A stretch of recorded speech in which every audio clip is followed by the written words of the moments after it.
Here's the #1 reason why Caleb Williams asked if he could be paid through his LLC or through loans. Here's what's interesting to me. Almost every one of you, when you heard that Caleb Williams was trying to negotiate how he got paid, there are articles that are like, hey man, it's about time. This is brilliant. Why is he doing this? To reduce his tax bill. And isn't it interesting that almost all of us know that? All of us know there are strategies involved, but here's what's really interesting to me. The fact that he proposed for them to pay him in loans. Now, why loans? Why loans specifically? Because there are plenty out there with larger microphones than me that are like, all debt is bad. Loans are a horrible thing. How could you possibly ever? Gosh, one of them even talked about how horrible the idea of arbitrage is. As a matter of fact, here's a snapshot of it. He actually called this father teaching his daughter about arbitrage a moron. What's interesting is he said, it's a Greek word for idiot. It's like, actually, it's French. So why was he interested in loans? Well, loans are not a taxable event. And what's absolutely awesome about that is you don't have to have some fancy LLC. You don't need to be in a position to be bringing in 39 million bucks. You can just be an average Joe running your own little business, or even a W-2 employee, to build an income that utilizes loans and is therefore never taxed. Loans aren't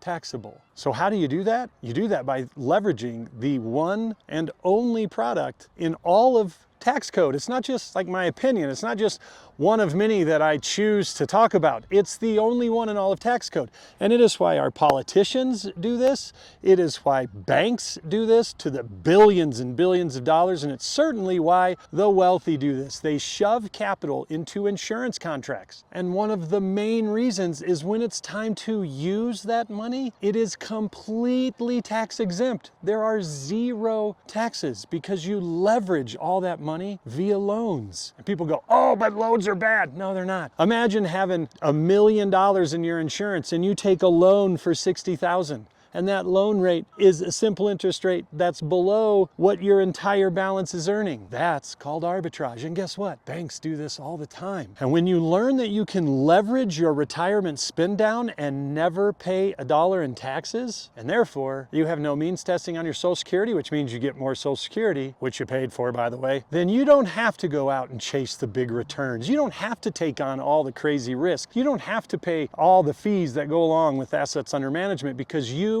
own and control the transaction. But us life insurance guys, we don't know what the hell we're talking about. Way to go, Caleb. You're on the right track, man. I was just disconnecting, about to go do my workout on this big incline, and I realized I didn't mention, please follow. And if you like what you hear, man, leave a comment for me.